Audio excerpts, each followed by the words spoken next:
Good day mga Lods, yan umaga hapon hanggang gabi. Itong araw nga po na ito mga Lodi, pupunta tayo sa La Trinidad Benguet para kunin yung ating order sa isa nating kaibigan mga Lodi. Yan po, tignan nyo mamaya yung kaibigan natin doon mga Lodi. Okay, let's go. Mga Lodi, dito na nga po tayo sa Kamit.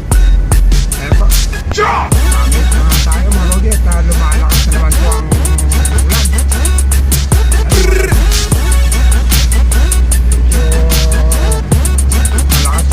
Dito sa Baguio City, wala kang traffic ngayon mga Lodi. Araw ng linggo.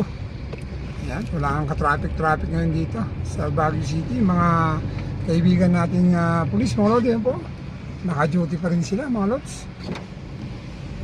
Alright, para magbantay sa ating lansangan mga Lodi. Shout out po sa inyo, maraming salamat.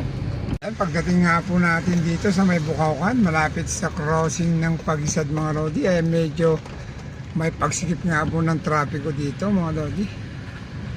Ayan, normal po dito mga Lodi kasi palusong po dito. Medyo dahan-dahan na yung mga malaking truck na pababa dito sa may Bukawkan Road.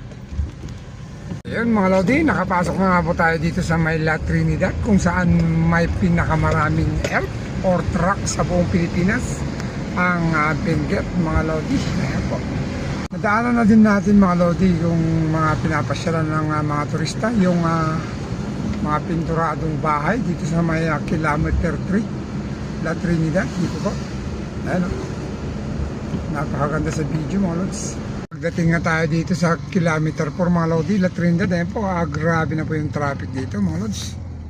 Ayan, kung gusto yung pumunta dito sa La Trinidad, magbaon ng konting tiis at pasensya mga Lodi. Yung boss natin na laging humuhuli sa atin dito noon nung nagmamaneho pa tayo, shout out sa iyo sir, mag-ingat po lagi. Ayan mga Lodi, ang pupuntahan pala natin mga Lodi ay doon sa Pico, kung saan natin imimit o pupuntahan yung ating kaibigan. May kukunin po tayong goma doon. Ayan, gagamitin po natin sa ating truck mga Lodi. Dito na po tayo, malapit na. Dito nga mga Lodi, pupuntahan natin yung pwesto ni Boss Enzo Mudguard. Ayan po. Yan, gusto magpagawa ng mudguard, dito lang po yung pwesto niya mga Lodi, bagong pwesto. Brother, yung ating kaibigan, si Boss Enzo, yung mga gawa niya, oh. Ayan. Yung mga gawa niya mga Lodi, mga gusto yung magpagawa ng mudguard, ayan po. Ayan, mga kaibigan natin dito sa Benguet Mountain Province, ayan po, siya po yung gumagawa. Ito yung may salawin, no? Napakaganda yung kanyang design. Si Boss Enzo. Dito lang po ang pwesto niya mga Lodi. Sa